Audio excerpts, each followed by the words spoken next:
Hey guys, welcome back to the channel. I have an interesting video this time working in a 1999 Land Rover Defender with a TD5 engine. This is a turbo diesel 5-cylinder. It's actually from Europe, but it's a lot of those vehicles here in the United States. So I did a repair. This is for a local customer, a very good friend of mine. Scott, this is your computer. And I replaced the most common parts are always damaged on this one. The main capacitors are always damaged, and he installed it back in the car. It says, Mike, I have no injector activation. I'm like, oh, let me just recheck it to see exactly what I might be missing. So right now I'm recording a video. I should have done that in the first part. As you see, I have the computer open and connected to the scanner. In this one, I'm using the top-down Phoenix. Again, a very great tool. And I'm very happy with it because it covers a very big spectrum of vehicles. And this is very, very important, especially for my case, right? So I love this tool. I'm very happy and I recommend it a lot to everybody. So right now I have all 5 injectors connected, and I have also the coolant temperature sensor connected just to see, make sure the scanner was actually reading. And you see right there, let me turn some of these slides out. Now we don't get that glare in there. Let me move this out of the way. All right, so what we have here, I have, like I said, all 5 injectors connected to the computer, and I'm using the simulator here to provide 12 volts on the one side because these are high voltage injectors. So this way I can check the low side or ground side activation, which is in the green channel on my oscilloscope. And then I have 2 other channels on the common supply for the injectors. I also created, as I normally do, my connections into one page, which I'm going to share with you. So, sorry, it's texting me right now. Powers are in, as you see, I put the connectors black and red because that's the same way they are in the computer, but there is no markings in here in either pin 1 or nothing like that. But I was able to find out pretty easy where the connectors were, because if we see in connector B, the black one, all the grounds are there. Pins 1, 2, 24, and 25, they're all ground, and they're all interconnected inside the computer. So that was pretty easy to find then what pin ones, 1, 2, 24, and 25, and I had it all mapped out perfectly. Powers, B3, B22, B27, they're all battery powered through a relay, terminal 87, and the main relay on this vehicle is called R100. I also put those notes up in the top in there. And then we have an ignition feed in B33. The communication happens on DLC7 on pin B18. And injectors are injectors as I numbered in there, 1 through 5. And the connector A, which is the red connector, pins A25, 26, 27, 24, and 1, as in the order you see there. The common, again, the common power, the high output power will come from for injectors 1, 3, and 4 into pin 822, and to injectors 2 and 5 in pin 823. And that's exactly how I have it connected in there. And that's what we will see in a second again on the oscilloscope. I have not connected the CKP because I don't really need it. Luckily for me, in the top down, I can do the bidirectional control to test the injector drivers, which is their concern. They're getting a full code. Let me get the information from here. Give me 1 second. Make sure nothing in there. Yeah. So it says he's getting 27.7 topside switch fail post injection and 29.7 topside switch fail. These are the topside switches, are those 2 wires that are providing the power for the injectors, and they're not switching supposedly in the vehicle.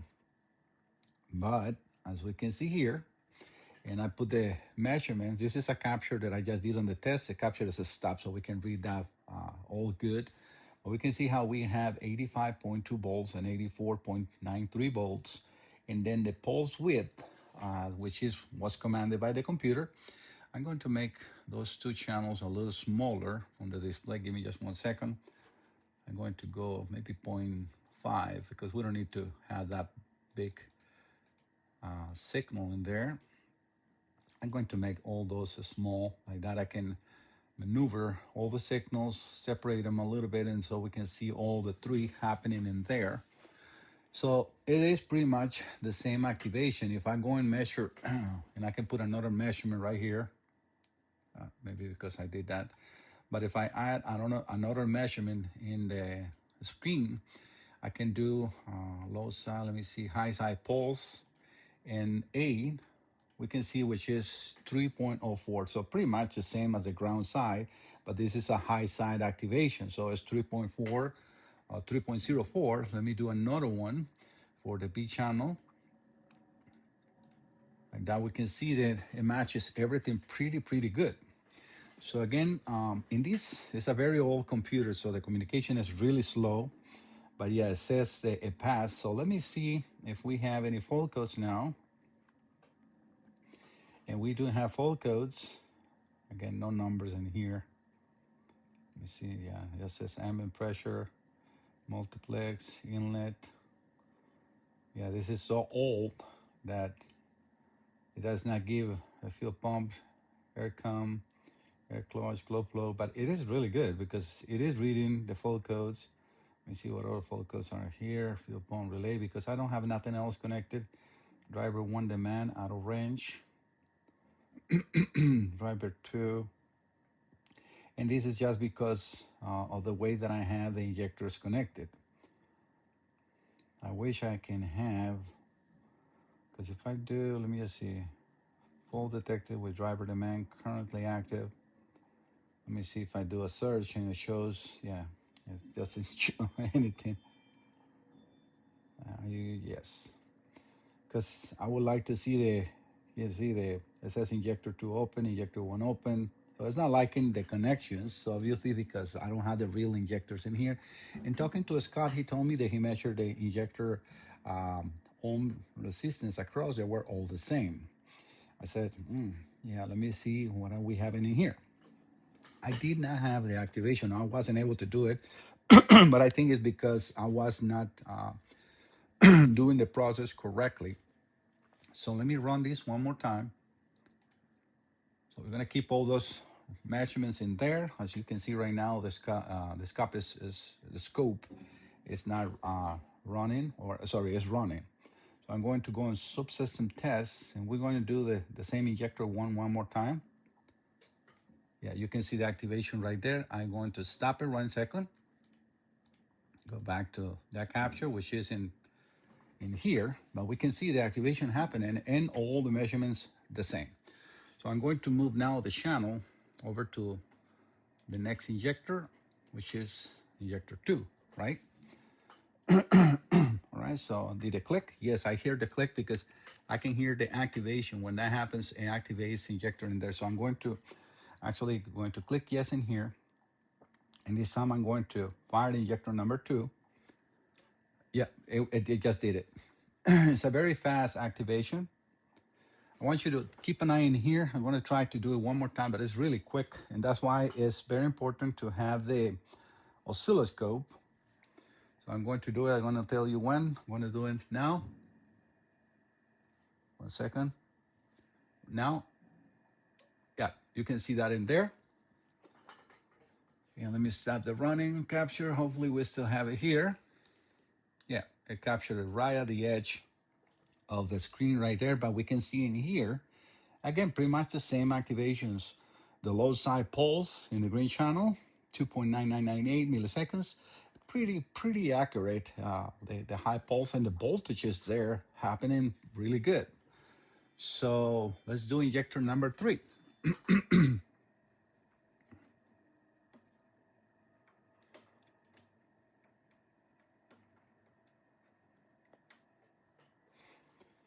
All right, did the injector click? Yes, it did. So it's passing, right? So injector number 2, injector number 3. Let me run the scope. And let me see, because let me see what kind of trigger I have here. I should have a stop it. Let me do a single, see if that works. So I don't have to stop the capture. Let me click in yes. I'm going to get a little bit out of the view because my hands don't reach. Yeah, that worked out perfect because it actually established the capture right there. This is injector number 3. Did injector click? I don't need to go and see the actual light that my simulator has in there because I can see it on the scope. This is where the scope shines because you can see everything. I can see the voltages, I can see the activations, and everything is happening good.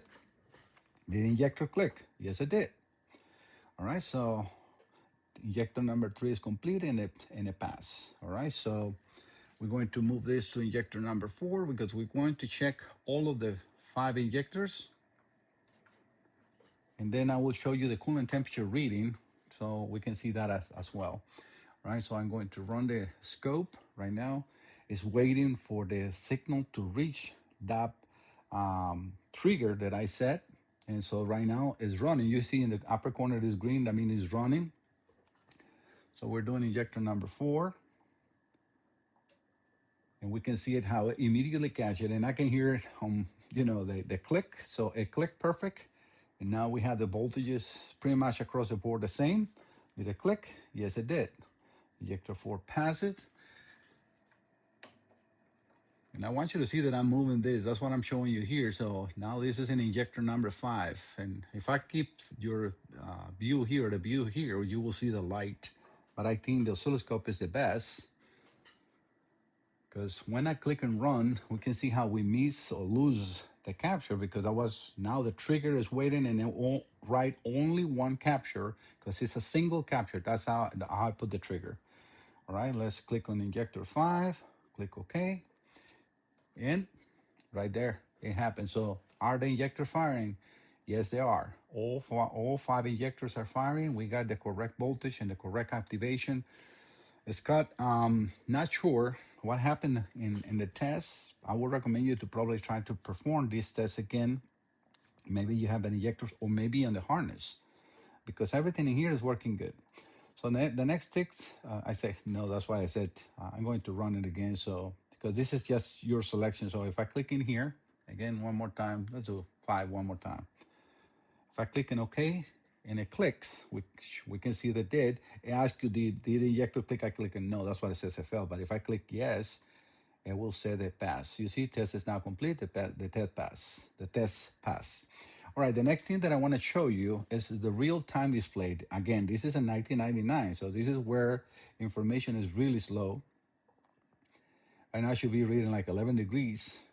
And even though it's reading 11 degrees, if I change this to a higher temperature, well, actually, it just refresh rate. It just did, because before it didn't.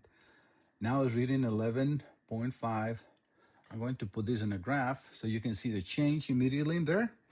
And I can go higher than that. You see, it's going higher. Right now, I'm in 136, 145. So is the computer connected? Is the scanner able to read it? Is the scanner able to do the bidirectional control? 100%. This is a beautiful scanner. And I want you to see this. You see this because it's a manual selection because I don't have the entire car here. But it's a 1997 to 2006, and it's very specific to the Lucas TD5 EMS, which is exactly what this computer is. Scott, again, this is just a short video showing you that everything that I did is actually correct. Not really sure what are we missing on the car, but the computer is perfect. All right, guys, thank you so much. I hope that you like the way that I'm doing the content. I know that sometimes it's better when I do the capture that you can see that closer, but I think these phones resolution, the iPhone 17 Pro, Pro Max with the AirPods I'm using as a microphone is working really, really good. So again, leave me some of your comments and tell me what you think, if you like the videos to show kind of like in person and a little closer look of the scanner. And I think the resolution of and everything in the video is perfect, but otherwise, please let me know. I'll talk to you later. See you next time. Bye-bye.